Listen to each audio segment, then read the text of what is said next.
Good evening, dear guests, and a very warm welcome to this ECP event on the contest for global influence in the wake of Trump 2.0. I'm Melinda Crane, and it is a great pleasure to be here once again and to accompany you as moderator of this evening, looking at a very, very pressing and important issue.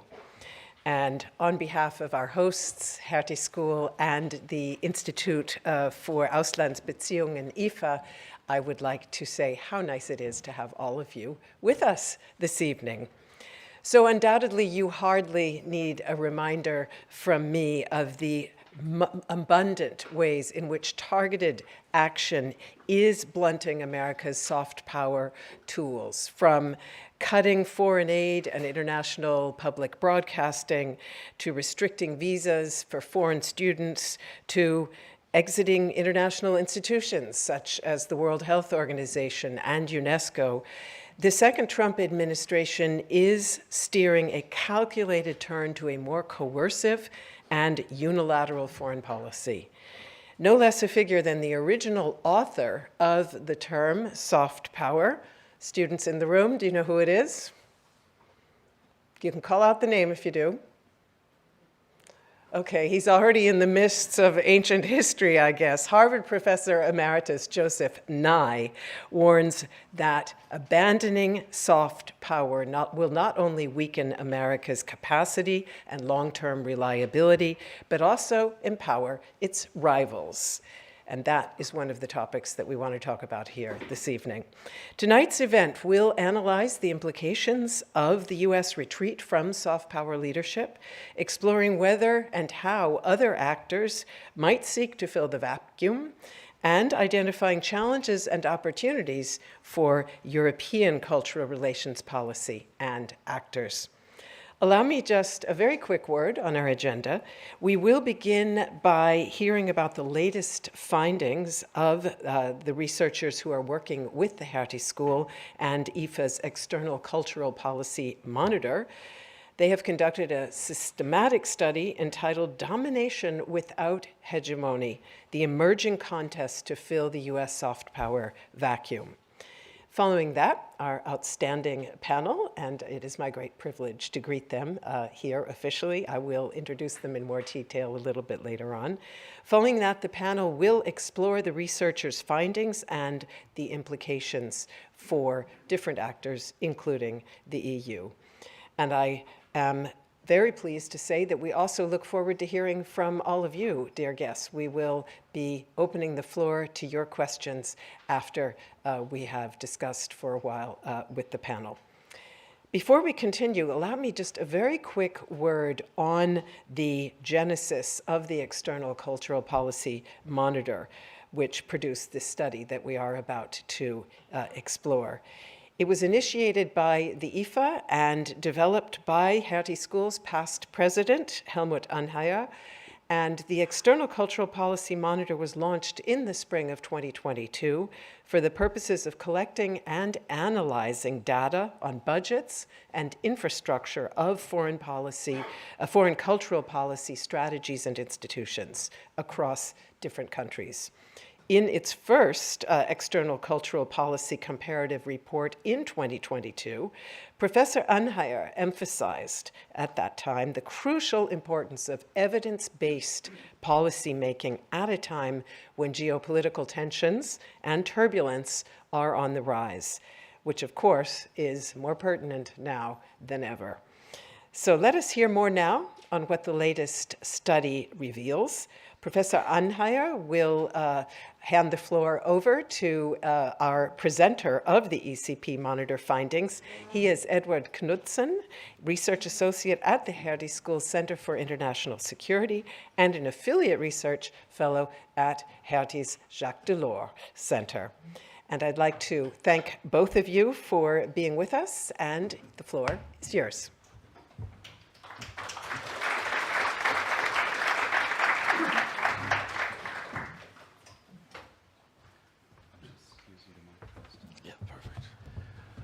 Yes, thank you very much for your kind words, Melinda. Good evening. It's a pleasure being here, and this is now the fourth year in a row that we present, usually in early November, a report that is based on the External Cultural Policy Monitor. We have different topics, but for the last 2 years we really focused on what the changing geopolitics and changing geoeconomics means for soft power and what it means for Germany and Europe in general. I will hand over the presentation to Ted in a moment, and take that as a sign of the times. I will have to leave, and I know this is somewhat unusual, but there is a good reason for it. At the Hertie School, we have a bit of a cottage industry, you might say, that looks at various aspects of culture, and we have developed an indicator on culture and democracy. How does cultural development and democratic development relate? And that indicator will be presented tomorrow morning at a high-level meeting at the Council of Europe.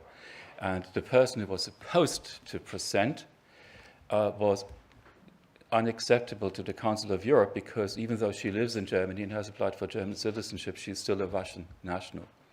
And that is a very, very telling story. And that perhaps is a reason for me that you could accept my apologies that I have to leave you here.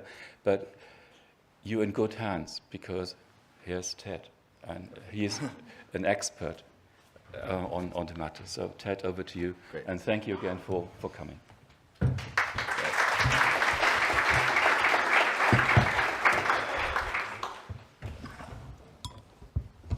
Well, yeah, thanks so much to Helmut, and of course, thanks so much to everyone. Can you hear me all right? Thanks so much to everyone for joining, and of course, to our partners at IFA, who we've worked together for several years. And you'll see our previous reports, we come up with something kind of topical, but of similar length, about every year now for 3 or 4 years, and you'll see those on the back table. So I would encourage everyone to take a look at those, as well as download the PDF of this year's report. And that is, of course, titled Domination Without Hegemony, the Emerging Contest to Fill the U.S. Soft Power Vacuum. And you see that image there, that's Radio Free Asia. They closed down just earlier this week, I think about 3 days ago, as a result of Trump's budget cuts. So the sort of assault on the institutions that were once designed to bolster U.S. soft power are very actively being eroded currently. And Melinda, thank you very much, very capably laid out a nice summary of some of the actions the Trump administration has taken. And I would assume a lot of people in this room pay attention to this sort of thing, and you're probably familiar with headlines like this. I just grabbed a few. There's probably hundreds more, and you see a number of analysts and academics and policymakers bemoaning the assault on U.S. soft power. Joseph Nye, now the late Joseph Nye, of course, critiquing what Trump did. And you see then declining U.S. favorability, and you see sort of two different types of assaults on soft power, I think you could say. One is actually just undermining the institutions, the sort of external cultural policy institutions, and the actual attacks on those concretely. And the other is a little bit more diffuse, things like no longer issuing narratives of multilateralism, human rights, as well as cracking down on immigration, cracking down on universities, academic freedom.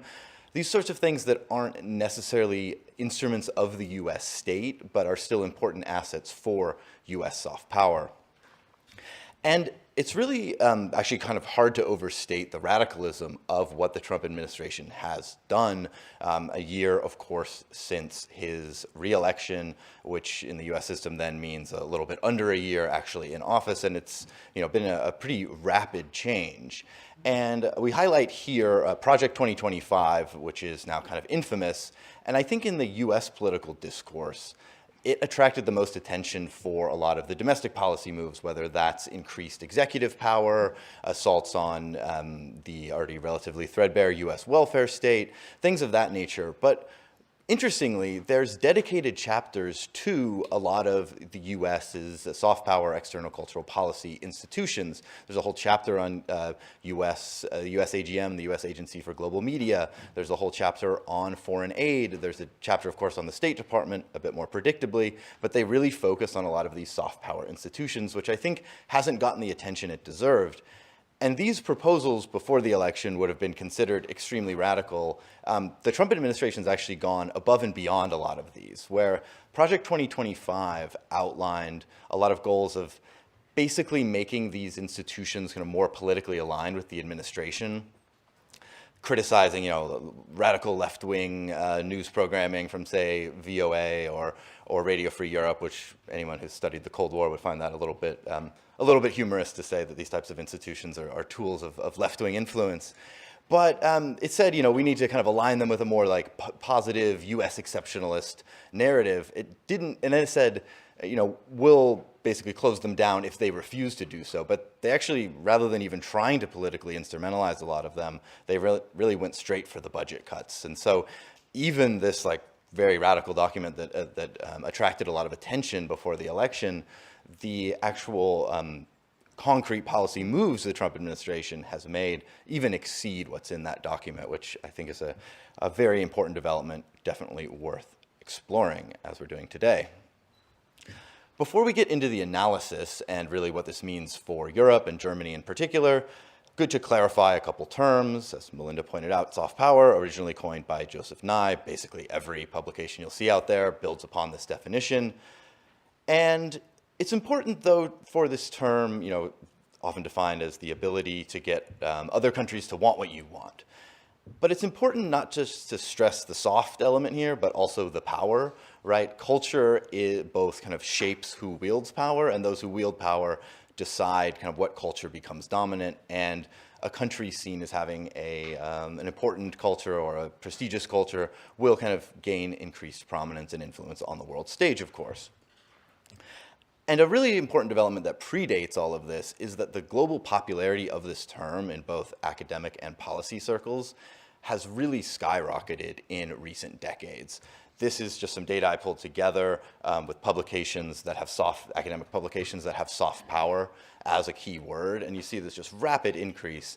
But this isn't just an academic fixation. Like policymakers around the world have really kind of glommed on to this concept. I mean, you have, and using this term, say everyone from Erdogan to Xi have really articulated the importance of this. Joseph Nye, in an interview, has actually said that Chinese policymakers would call him up and say, what can we do to increase our soft power? So like, he's both the academic kind of propagator of this term, but also engaged in the policy debates. So there's an almost kind of meta relationship between the two. I think he, in another one of his great quotes, said that, well, the best propaganda is not propaganda, so maybe kind of cool it on the rhetoric or the narratives that seem a bit more instrumentalized. Relatedly, we talk about, and this is a term we use extensively, external cultural policies. And that's because, countries around the world want to increase their soft power. I'm sure much to their chagrin, they don't have a kind of soft power button on their desk, so you need to actually enact certain policies. And those, in our case, are external cultural policies, which we describe as state-led or state-supported initiatives to increase soft power. These can range from more positive-sum interactions,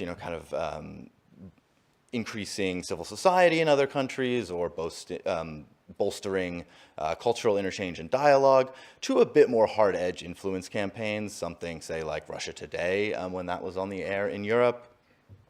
There's a lot of different terms in specific national contexts for ECP. We use this to kind of cover the entire world and try to make it comparable. This is referred to as public diplomacy in the US, and of course, France or Germany have their own terms. And so they're broadly comparable. Of course, there are different national understandings. And I highlight this other document here, which uses 2023 data, the same year that Project 2025 was published.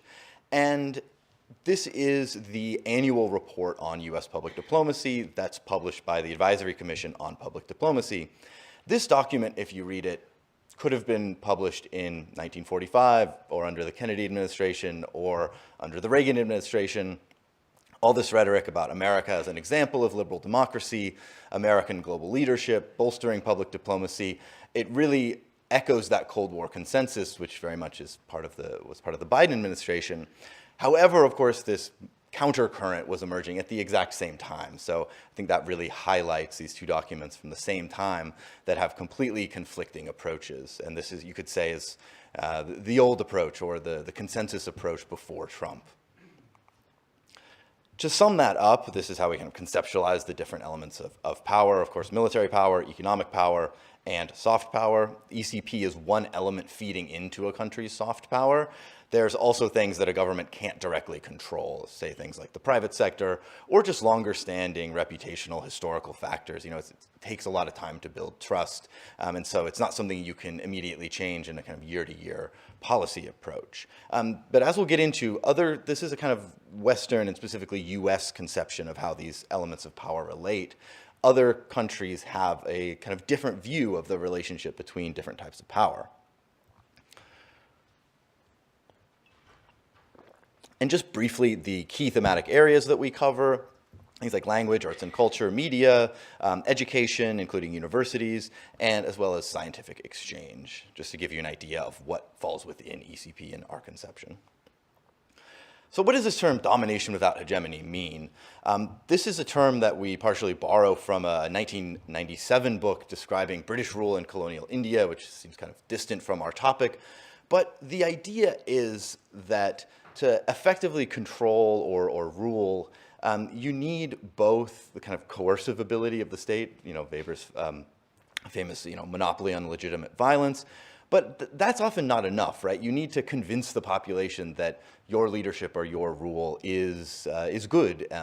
And so in the colonial case, oftentimes you have the coercive military element of that, but you haven't really convinced people that that's in their best interests. And this understanding of hegemony comes from Antonio Gramsci, the Italian Marxist, who talked about this with respect to domestic class relations, right? It's not enough just to kind of threaten workers with the police or with fear of impoverishment, right? You need to have other concepts that make them relatively happy to stay in their place. Things like, you could say, the meritocracy, right? You know, your boss deserves to be there, something like this.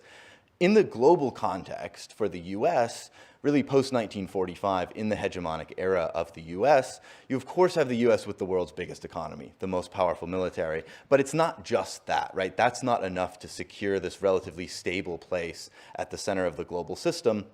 You also need the soft power and the external cultural policies to support that. That's things like America promoting liberal democracy, America having this very prominent global culture, right? And another Nye formulation, Harvard and Hollywood, right? You know, the US having these great universities as well as this really influential cultural sector. And what you can see Trump doing, rather than isolationism, which I think is a kind of misnomer that's often thrown around to describe the Trump administration, he's really not an isolationist. He's very much willing to engage with the world, but through coercive means, whether that's the military, you know, we might be at war with Venezuela by now, I'm not sure, as well as, you know, sanctions and other forms of economic coercion. But what they're totally not interested in is this more persuasive approach, right? Even the idea of democracy and multilateralism, I mean, they called the SDGs at the UN like a degenerate affront to US sovereignty or something kind of crazy, right? They're not even pretending to live up to this loftier rhetoric, which, you know, you can critique US foreign policy over time for not living up to these standards, but at least espousing them, I think, has had a reputational benefit. And so our main research question then is, what does this erosion of US soft power specifically mean for Germany and the EU? And one way to think about this is kind of narrowing it down to different competitors. But mostly, there's kind of roughly two categories: countries that do have an appealing narrative, mainly other liberal democracies, but they really have a limited reach. And I think a lot of larger countries have a limited appeal, right? You know, Saudi Arabia, Qatar, for all their funding and all their resources, I don't think there's that many countries that want to emulate them. Russia, of course, has been sort of effective at sowing dissent, but again, there's not, I think, really a desire to kind of emulate the Russian models, except for in certain, you know, far-right circles. So what we do then is kind of narrow it down to what would probably be the two obvious competitors. That's China and the EU, and then looking specifically at Germany within that. And I include here TRT World from Turkey, just to illustrate the diffusion of soft power strategies, right? You know, even kind of middle powers like Turkey are getting in on the game of soft power and really have. So just to show you how contested this landscape is, and I think it's emerging as a very multipolar one, much like the rest of the geopolitical landscape. I won't dwell on this too much, but we also discussed the U.S. public diplomacy approach before Trump. The key differences to highlight there would be that there's a strong reliance on the private sector, much more so than in Western Europe. The private U.S. cultural sector is just much bigger relatively in terms of, say, government funding for films, you know, whereas like the French government supports their film industry extensively. The U.S., you know, there have been some links between foreign policy and Hollywood, but not as institutionalized. The other is that it's often been pretty directly instrumentalized for foreign policy purposes. I include here Francis Stoner Sanders' excellent book about the CIA and the Cultural Cold War, where they sort of, you know, would fund intellectual journals or even different elements at the MoMA in New York. And so, you know, you have the U.S. security apparatus really closely tied with cultural promotion, which I think illustrates this linkage between culture and geopolitics. So then moving on to the competitors. In a lot of these types of headlines that I outlined at the start, you'll see these arguments often made that what Trump is doing is bad because it opens the door for China. You know, you'll hear, this is a gift to Xi, this is a gift to China. China's going to step in to fill the gap. There might be some truth to this, but we argue that it's a lot more complex. And that's not because China doesn't value soft power. You know, this has started appearing really since the 2000s and especially the 2010s with China emphasizing this. But we argue that there's not going to be this massive rush to kind of fill the gap left by the US because China, the way they see it, they've been burned once before. They tried this filling the gap approach after the 2008 financial crisis when a lot of European countries were cutting budgets. And then they invest massively in their external cultural policies to try to bolster soft power. You have the huge diffusion of Confucius institutes. You have a ton of money going into foreign broadcasting. There's a big backlash to both of those. Most of the Confucius institutes in the West have now been closed. Oftentimes, this is either because they didn't find them successful or because the governments have actually taken steps to limit their influence for fear of Chinese influence. And the other for foreign broadcasting is they realize that no matter, it's not sufficient to just give a ton of funding to your foreign broadcaster, right? You know, you can't throw hundreds of millions and then all of a sudden get a BBC or something like that people really trust, or a Deutsche Welle. You need to build these trusting relationships over time. You can't just shove messages in people's face. And so they've really dialed back the funding for a lot of these initiatives and instead focused on, rather than viewing it as this triad that I presented before, what they're doing now is actually fusing their economic agenda with soft power. Rather than saying there's soft power here, economic power here, they've said that actually economic development is a tool of soft power. And then, of course, Germany, you know, we've talked about this in previous events. I would encourage people to pick up the reports, as I said, has generally had a relatively well-funded and stable approach. But I'll get into more of the challenges with the time remaining. What we argue is that Germany's traditional soft power approach is now under threat. There's both domestic and international reasons for this. The most notable internationally would be the Russian full-scale invasion of Ukraine in 2022, which really rang a lot of alarm bells, of course, and has kind of started this renewed emphasis on hard power, maybe actually overcompensating in some cases, we argue. Domestically, I should say also internationally, the no longer ability to rely on the US. Domestically, there's the rise of the radical right, which is what our report this time last year was on, and there's also a lot of budget cuts. So those are, Germany's ECP is still relatively stable, but facing this myriad threats both at home and abroad. And of course, Europe faces other issues with power. I think everybody will know some of the military power issues as well as stagnating economies. One illustration, oftentimes it's not really funding that's the issue with the military, but fragmentation, a good illustration of that here. We argue that this moment then kind of forces into relief a series of tensions or trade-offs that were able to be papered over earlier. And we outline 4, which is continuing to pursue Atlanticism versus this universalist liberal democratic principles, because the US no longer espouses those, or also patching up the liberal international order and filling gaps. For example, the EU has given funding to Radio Free Europe to try to keep it on the air. That would be kind of filling the gaps and trying to patch up the system versus creating a new vision. And we argue that they shouldn't just be a kind of cleanup crew for the wreckage left by the US. Also, the degree of independence of ECP institutions, and whether they should lean primarily on narratives or adopt, you could say, a little bit more of this Chinese approach, not obviously with the domestic political system, but this idea that the material reality in Europe is something that can be wielded for soft power. To further hone this, we develop a series of scenarios with 2 different dimensions. That's a focus on hard versus soft power and degree of independence from the US, and I'll just kind of briefly run through these. We call one, which would be the focus on hard power while being dependent on the US, the sidekick scenario. So that would be kind of helping it with military intervention, say the EU sending troops to help invade Venezuela, for example. I'm hoping that doesn't happen, but just as an illustration of what we're talking about. So Europe has some muscle, but they don't really pursue their own interests in this case.